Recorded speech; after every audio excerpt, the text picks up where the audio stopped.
Saya mulai itu nekat keliling dunia dan meyakinkan kepada teman-teman, "Mau keliling dunia loh." Dia bilang, "Nggak lah, menghayal, nggak mungkin." Dan pada orang tua juga marah orang tua waktu itu. Oh iya Pak. "Ya ngapain kamu keliling dunia ngabisin waktu, umur, tenaga dan sebagainya, nggak ada kerjaan kamu ini."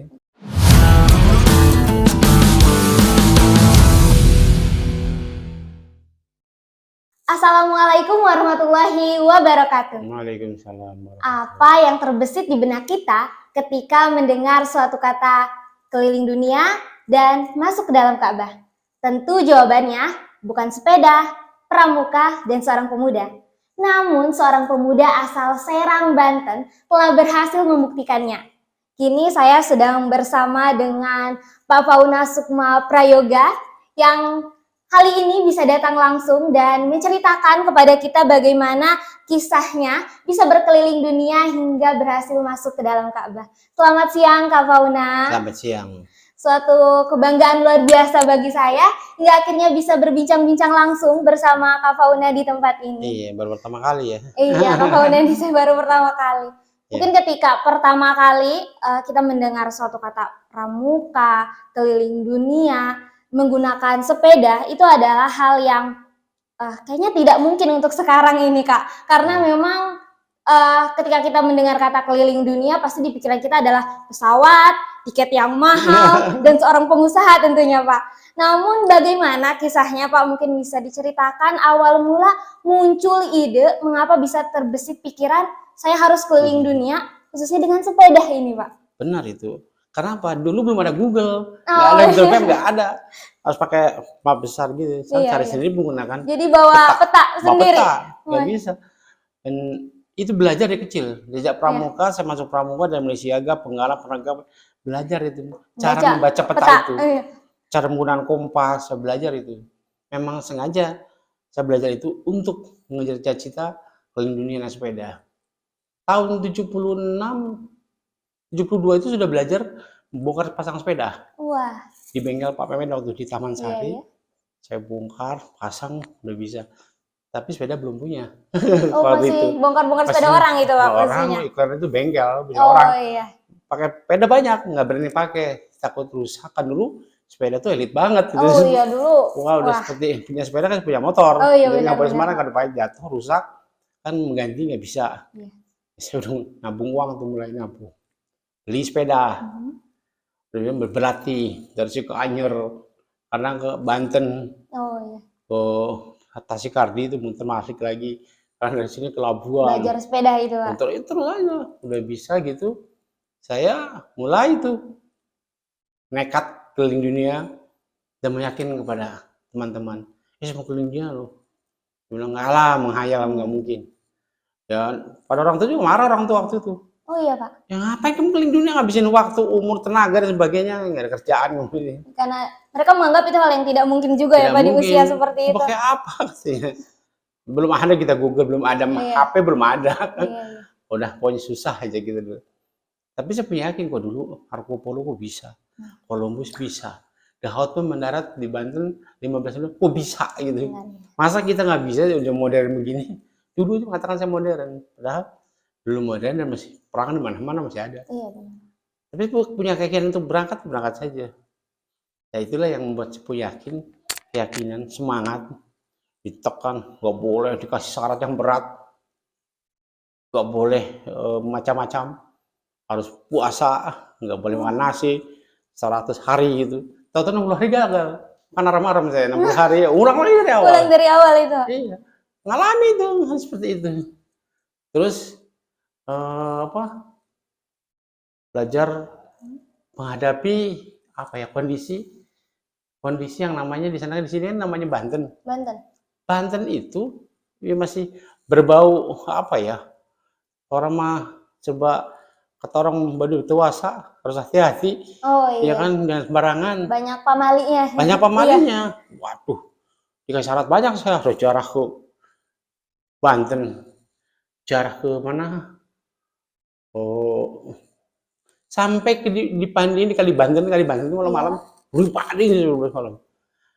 Karena itu ada pemalinya tadi. Kalau kamu syaratnya kalau kamu nggak mau di Kalibanten nanti kamu nggak bisa pulang gitu. Terus juga takut juga ya. Udah, Mengingat ikutin banyaknya, aja lah. iya. Cara saya ikutin aja. Itulah yang saya lakukan gitu. Oke. Mengingat banyaknya pamali dan pantangan-pantangan Iya. yang dari orang tua juga tadi masuk ke Nah, tantangannya. Lantas apa yang Bapak persiapkan untuk pada akhirnya saya memutuskan untuk berangkat gitu? pertama saya mau persiapkan jawaban dulu. Jawaban. Jangan sampai Itu? pertanyaan mereka nggak bisa saya jawab. Oh, oke. Jawaban pertama ketika mereka nanya, "Ngapain kamu ngabisin waktu ngurusin macam pramuka ini? Ada kerjaan," gitu kan. Saya bilang saya ke orang tua, "Loh, saya ini dilahirkan memang benar, tapi saya kan belajar pramuka dari kecil Ya, dan tidak pramuka pernah itu. minta uang pada ibu bapak." Ibu bapaknya kaget. Waktu itu, iya, dia pramuka belum Iya. pernah minta uang. Jadi saya kalau mau pramuka kemah itu jual daun pisang, Biar bisa ikut kegiatan singkong, pramuka iya. itu. Nangka saya kebunnya dulu. Saya ini jual ke Iya, warung-warung udah tahu iya. tuh. Ini mau kemah ya? Iya, udah tahu dia. Saya kan begitu orangnya. Ya, meyakinkan dulu. Iya. Bisa Iya. menjawab. Saya bilang, saya ini pramuka. Hmm. Dan pramuka itu manfaatnya banyak. Insya Allah saya di luar negeri nggak susah. Hingga pada Nah, akhirnya pramuka menjadi modal utama Bapak iya, untuk bisa berkeliling dunia. betul. Betul, betul. Terus eh, dalam perjalanannya, Ya. dalam perjalanannya memang banyak tantangan. Tantangan pertama itu selain meyakinkan, tantangan pertama itu kita kan harus punya sponsor. Iya. Dari mana sponsornya? Waduh, nabung dulu. Ini namanya tembok saya bobok tuh, Iya. pleser, saya kasih uang dalamnya. Bapak nabung di dalam Dalam tembok ini. tembok. Ya. Tembok dulu kan rumah saya zaman Belanda ya. Iya. Jadi tebel, dibuang satu batu tuh nggak apa-apa kuat. Begitu udah mau berangkat saya bongkar tuh uangnya buat bekal. Alhamdulillah gitu. Itu perjalanan saya ngasih Oke, dapatkan. oke.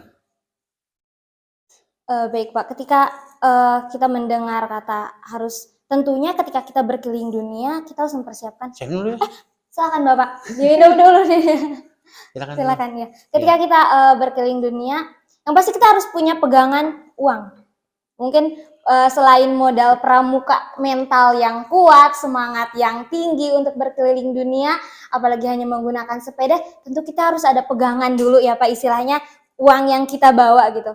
Nah, hingga akhirnya Bapak bisa meyakinkan keluarga Bapak yang notabene mungkin kayak uang dari mana gitu, hingga akhirnya Bapak bisa mendapatkan uang itu selain tadi menabung, bisa dari mana lagi Ya, Pak? saya dulu kan selain menabung, saya kan jualan macam-macam. Kadang jual sampai lah itu. Pokoknya sesuatu tabung aja terus tabung dapat uang banyak. Ya, kalau itu sekarang mah sekitar $5.000 lah gitu. $5.000. Baru saya berangkat berani itu. Dengan uang $5.000 hasil 5.000. tabungan selama berapa tahun itu Pak? Ada 10 tahun. Udah Selama 10 tahun. tahun 75 sudah nabung. Tahun Dari tahun 85 udah berangkat ke dunia. 10 tahun. Wah, 10 tahun menabung untuk berkeliling dunia. Iya. Oke, luar Oh, biasa. saya nabung gitu. Ya, saya sambil cari sponsor saja ini Iya. yang nggak dapat. Ketemulah di Dijen Pariwisata, pakai waktu itu. Kamu keliling dunia, iya, mau apa ya? Mau promosikan wisata Indonesia Itu sedunia. di usia berapa, mohon maaf Kak? Usia 18 tahun ya. Di usia 18 tahun. 18 tahun baru lulus SMA waktu itu. Tahun 85 usia 22 tahun. Saya jadi 4 tahun kemudian, 5 tahun kemudian berangkat sudah matang. Surat-surat saya urus. Iya. Izin visa saya udah minta ke seluruh dunia. Apa itu tidak kesulitan saat mengurus visa yang seperti itu di zaman itu bagaimana? Sulit memang, tapi kita mengajukan dulu. Saya ngirim surat dulu ke kedutaan, saya bilang, saya mau lewat negara Anda, mohon jangan dipersulit, saya minta visa.